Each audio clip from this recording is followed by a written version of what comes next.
Alhamdulillah. Alhamdulillahil wahidus samad alladzi lam yalid wa lam yulad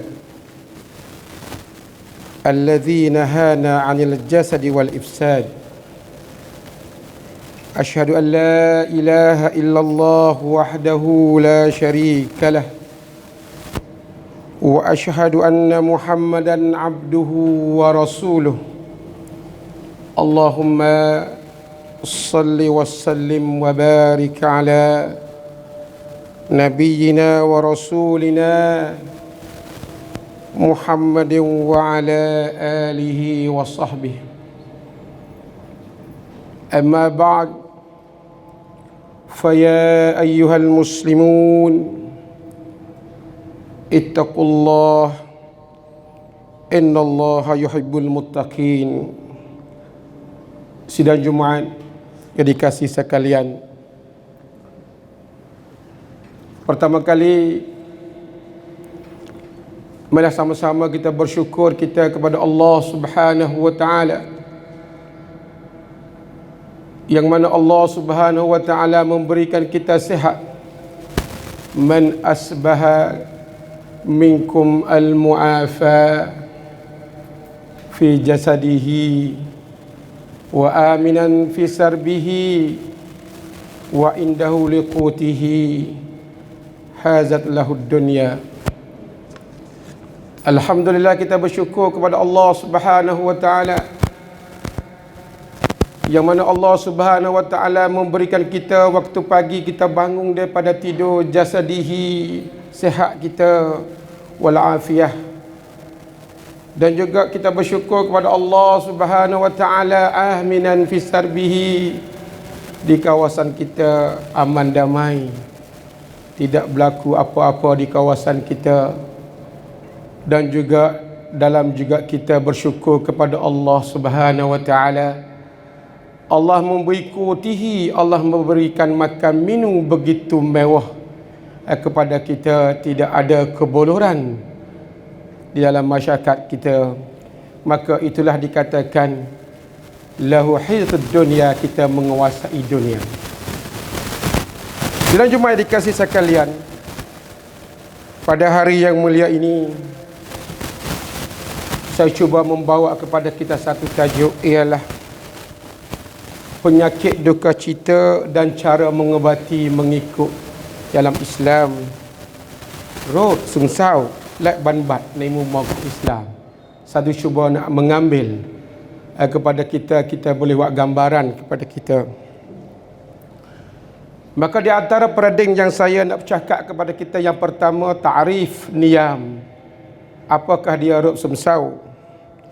Yang kedua, kita nak cerita kepada kita ialah perawat rod sungsau ni, penyakit duka cita ini, adakah berlakukah pada zaman Rasulullah, zaman sahabat. Yang ketiga, kita nak bawa kepada kita rod sungsau ni, penyakit duka cita ni yang berlaku di negara kita, khususnya dalam suasana COVID yang berlaku kepada kita.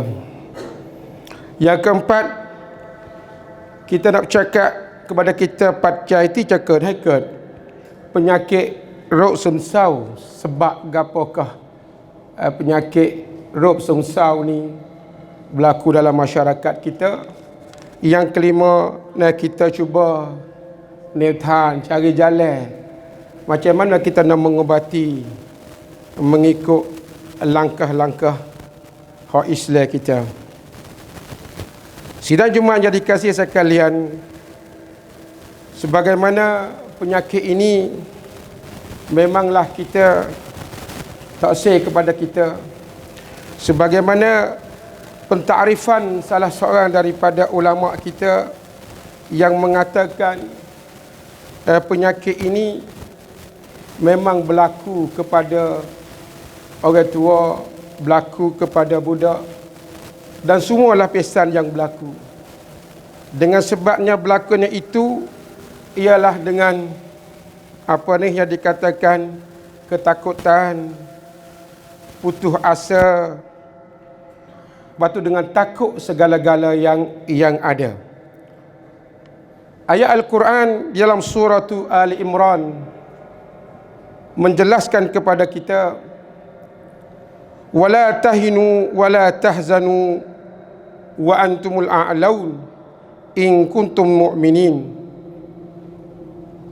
Wala tahinu, janganlah kita lemah dan janganlah kita duka cita, sedangkan kamu itu tinggi orang-orang yang beriman, kalau kita memang sungguh-sungguhnya kita orang-orang yang beriman.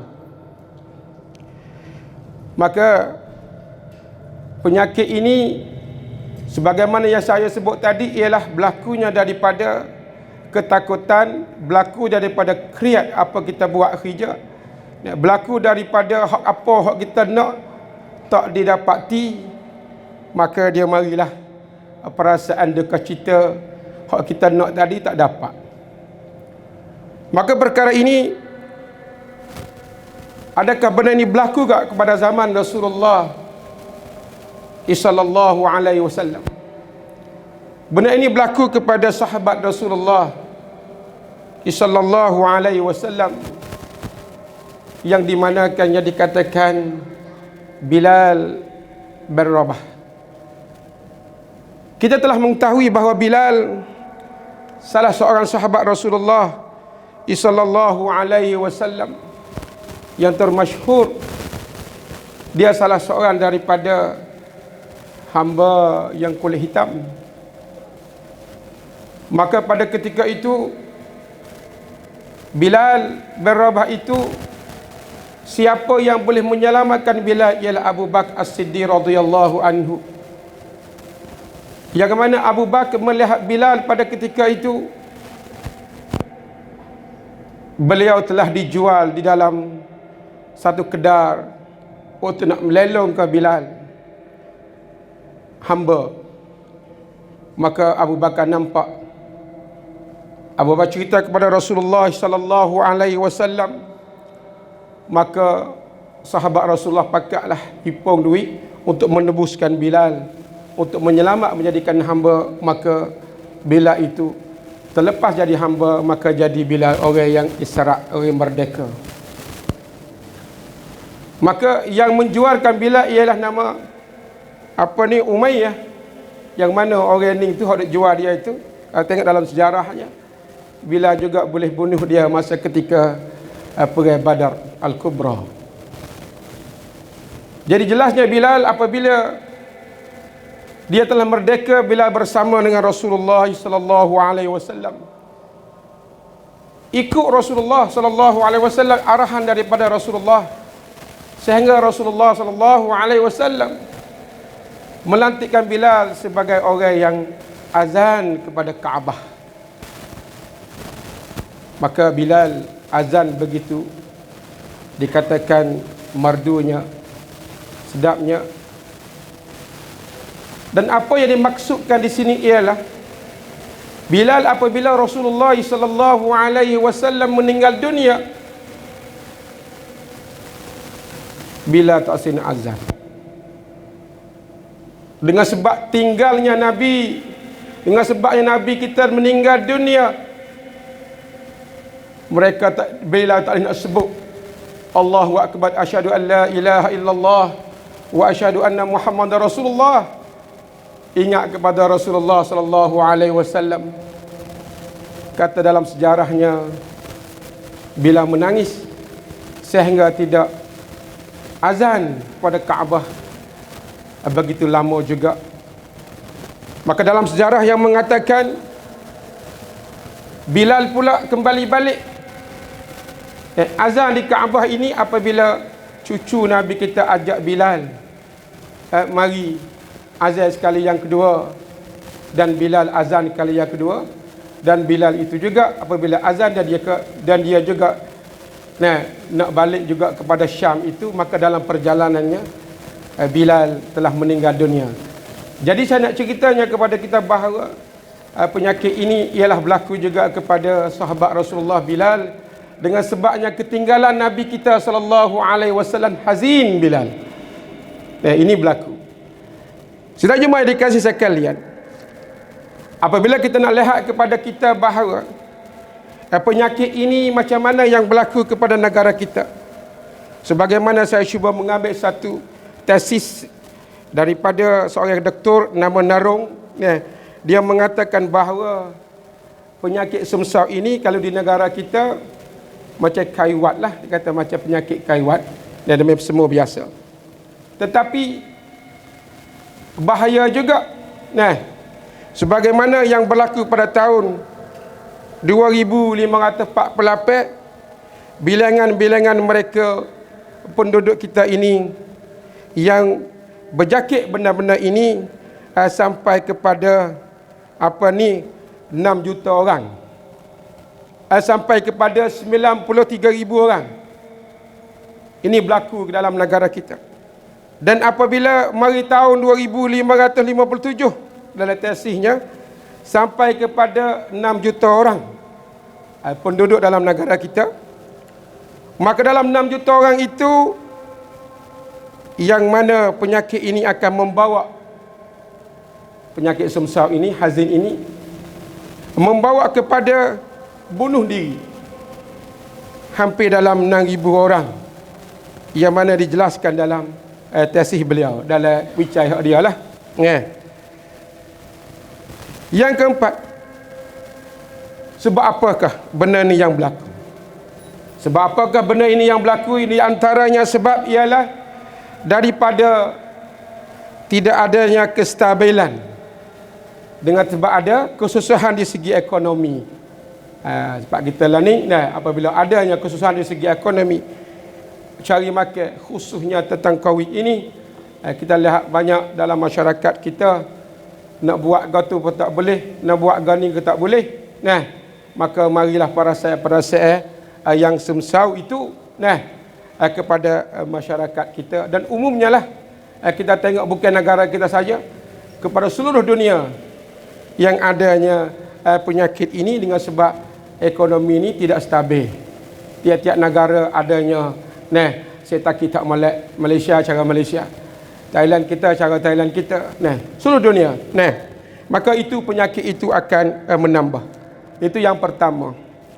Yang kedua ialah penyakit ini juga berlaku ialah daripada tidak kestabilan di segi politik.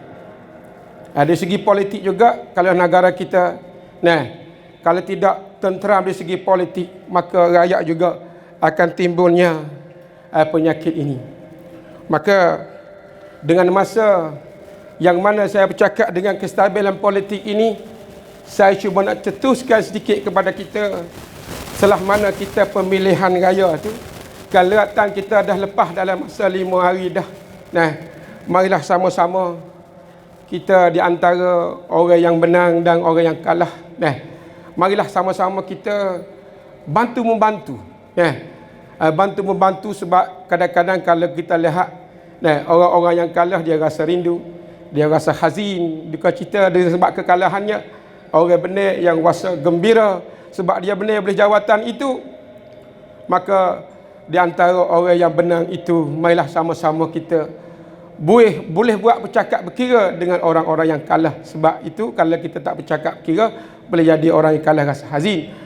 Yang sebenarnya yang kita takut yang dari berlaku kehazinan itu, dengan sebab keduka citaan itu, yang besar sekali saya takut berlakunya tasfikud dima, berlakunya bertumpah darah, maka nak balah muaku. Ini kita takut. Dalam masyarakat kita terdengar dah, tapi malah cerita di mana-mana tempat di kawasan kita, hak mana yang benar, marilah sama-sama kita bantu-membantu, mari bercakap kira. Hak mana yang kalah, tak kira lah dia peringkat saca, dia peringkat naik apa cak, marilah sama-sama kita membina balik. Kita membina di kawasan kita ni, di wilayah kita ni, dalam kita nak memajukan negara kita ni. Janganlah kita tu dogiska, dan hak kalah pula janganlah dogiska hak benar. Kita kira qada hak Allah Subhanahu wa taala memberikan kepada orang tu. Saya takutnya kalaulah kita menyekatkan untuk pembangunan masyarakat kita, allazina yastahibuna alhayat ala dunya ala alakhirah wa yasudduna an sabilillah wa yabghunaha iwaja ulaika fi dalalin ba'id. Kalau lah orang-orang itu yang mana lah tak kira lah. Di mana orang yang kalah, di mana orang yang benar, pakat-pakat tak membangun, membela Islam kita, maka dia menjauh daripada syurga Allah Subhanahu wa taala. Maka di antara kita sesama kita, marilah kita berbicara balik di antara sama-sama pro tu, janganlah kita tu main sekat sama kita. Kita tengok di kawasan kita ni, negara kita ni, banyak benda-benda yang kita kena bangun. Itu yang kedua. Yang ketiga ialah penyakit semsau ini juga berlaku ialah di segi pendidikan. Kalau orang yang duduk dalam bidang pendidikan, khususnya mereka itu yang pengajian peringkat tertinggi, peringkat PhD, maka mereka banyak juga yang akan adanya penyakit ini, dengan sebab dia nak buat habis tesis dia dengan begitu lama, kadang-kadang penyelia tu tak respon, tidak memberikan apa permintaannya itu, dan juga akan jadi juga penyakit ini. Dan juga penyakit ini juga akan jadinya di segi pekerjaan. Kadang-kadang kita kerja di segi pejabat, kita duduk di pejabat, maka orang atasan mengarahkan kepada kita, tetapi benda tu kita tak boleh nak buat. Maka arahan dengan tekanan itu maka berlaku juga kepada orang-orang yang berbentuk macam ni. Sidang Jumaat yang dikasih sekalian, yang besar sekalinya penyakit yang mana saya sebut itu tadi, kita kena cari jalan yang mana Islam kita telah memberikan kepada kita jalan keluar kepada kita. Newton, Banbat, Road Samsau ni ada jalan dia. Sebagaimana yang kita lihat dalam tesis dalam research yang budak setahaban kita yang buat, dia kata jalan keluar itu terbagi kepada dua. Yang pertama ialah tentang cicai. Yang kedua tentang rangkai. Dari cara kita nak mengeluarkan daripada sakit jiwa kita dan tubuh badan kita nak lari daripada penyakit semsau ini, mengikut panduan al-Islam kita, yang pertama kita kena kembali kepada Al-Quranul Karim. Sebagaimana yang dikatakan dalam Al-Quran, allazina amanu wa tatma'innu qulubuhum bi zikrillah, ala bi zikrillah wa tatma'innul qulub. Jadi orang-orang yang nak tenangkan jiwa, maka kita kena mengingatkan kepada Allah Subhanahu wa taala, maka itulah yang tenang kepada kita. Apabila kita mari kesusahan, kita cubalah pergi Quran, baca Quran. Tapi baca Quran itu kita kena tadabburi. Tadabburi apa yang ada di dalam mafhum yang ayat itu tadi. Itu di segi roh, di segi jiwa, cara kita nak mengobati. Yang kedua, kita kena bersabar. Kadang-kadang apa yang kita nak, benda tu tak dapat. Kita kena bersabar. Sabar, utun kita dalam benda kita nak ni. Boleh jadi Allah Subhanahu Wa Taala takwi lagi kepada kita. Sama ada dalam bidang orang pemilihan raya itu, turun 2, 3, 4 kali tak boleh lagi, kita bersabar lagi. Jangan gaduh. InsyaAllah satu hari nanti Allah akan memberilah kepada kita. Sama-sama bersabar. Sebab ayat Al-Quran menjelaskan kepada kita, ya ayyuhallazina amanu ista'inu bis sabri was salah. Ayat yang jelas kepada kita ialah orang-orang yang beriman, mereka itu minta dengan Allah dengan bersabar dan semaya. Ingat baik buat kita ni. Yang ketiga ialah zikrullah. Kita selalu istighfar, baca doa-doa yang molek, sebagaimana doa-doa yang ditunjukkan oleh Nabi kita sallallahu alaihi wasallam. Yang keempat ialah janganlah kita putus asa. Janganlah kita tu putus asa, kita buat gapo, janganlah kita mari perasaan putus asa. Kita kena buat selalunya seterusnya. Yang kelima, kita buat kerja kena fokus ni. Kita buat kerja ni, kita kena buat kerja sungguh-sungguh dalam masa kita buat tu. Janganlah kita fikir kepada masa hadapan. Kalau kita fikir masa hadapan nanti tak dapat, maka kita juga akan jadi penyakit itu timpa kepada kita. Ini di segi jiwa kita. Dan kita cuba nak tengok di segi badan kita, tubuh badan kita. Sebagaimana yang disebut dalam tubuh badan kita, nak menyelesaikan masalah penyakit semsau ini, kita kena ada as-salah, kan je lemak. Yum lemak ni maknanya kita berdirikan semaya, kita buatlah semaya, jangan tinggal. Inna salata tanha anil fahsya'i wal munkar. Semaya itu boleh mencegah kita daripada perkara yang fahsya dan munkar. Yang kedua ialah kita berzakat, mengeluarkan zakat. amalan-amalan yang perlu kita dilakukan.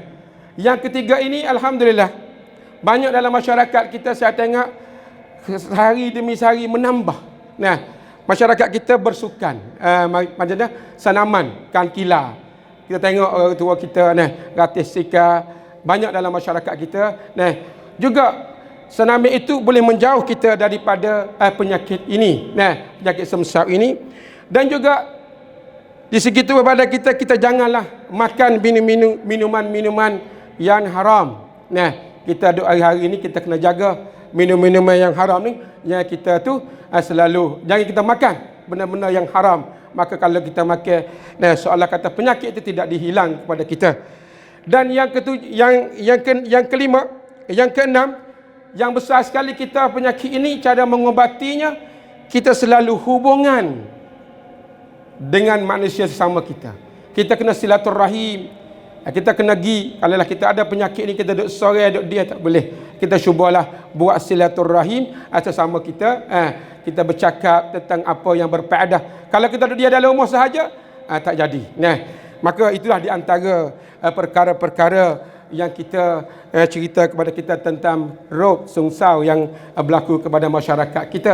Sebab saya ambil tajuk ni, sebab COVID yang kedua ni nak datang kepada kita, maka kita berwaspadalah. Janganlah kita tu berputus asa.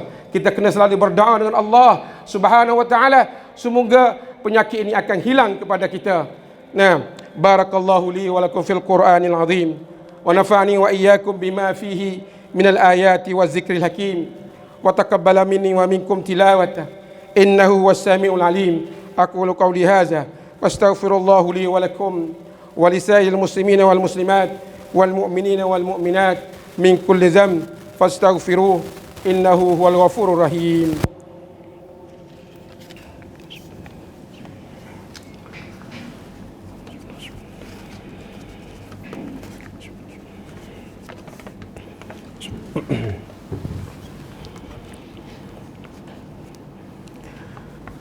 Innal hamdalillah nahmaduhu wa nasta'inuhu wa nastaghfiruhu wa nastahdihi wa na'udzu billahi min shururi anfusina wa min sayyiati a'malina. Man yahdihillahu fala mudilla lahu wa man yudlil fala hadiya lahu. Asyhadu an la ilaha illallah wahdahu la syarika lah wa asyhadu anna Muhammadan abduhu wa rasuluh. Allahumma salli wa sallim wa barik ala nabiyyina wa rasulina Muhammadin wa ala alihi wa sahbihi wa man tabi'ahum bi ihsanin ila yaumiddin. Amma ba'd, faya ayyuhalladzina amanu taqullaha wa'lamu annallaha ma'al muttaqin.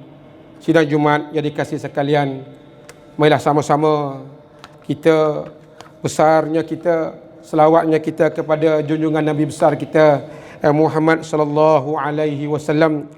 Inna Allah wa malaikatahu yusalluna ala nabi ya ayyuhalladzina amanu sallu alaihi wa sallimu taslima.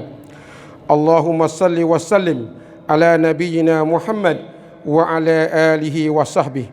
Allahumma fil muslimina wal muslimat wal mu'minina wal mu'minat.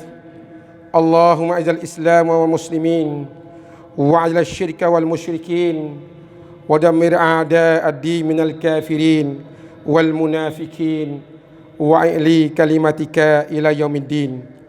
Allahumma inna ala zikrika wa syukrika wa husni ibadati wa ala al-i'tisami bihabli kalmatin wa itba'i sunnati nabiyyikal karim sallallahu alaihi wasallam. Rabbana zalamna anfusana wa illam taghfir lana wa tarhamna lanakunanna minal khasirin. Rabbana atina fid dunya hasanah wa fil akhirati hasanatan wa qina azabannar. Rabbana atina fid dunya hasanah wa fil akhirati hasanatan wa qina azabannar. Rabbana atina fid dunya hasanah wa fil akhirati hasanatan wa qina azabannar. Ibadallah, innallaha ya'muru bil 'adli wal ihsan wa ita'i dzil qurba wa yanha 'anil fahsya'i wal munkar wal baghi ya'izukum la'allakum tadhakkarun. Fazkurullahal 'azim yazkurkum washkuru 'ala ni'mihi yazidkum was'alu min fadlihi yu'tikum wa la zikrullahi akbar wallahu ya'lamu ma tasna'un. Aqimis salah.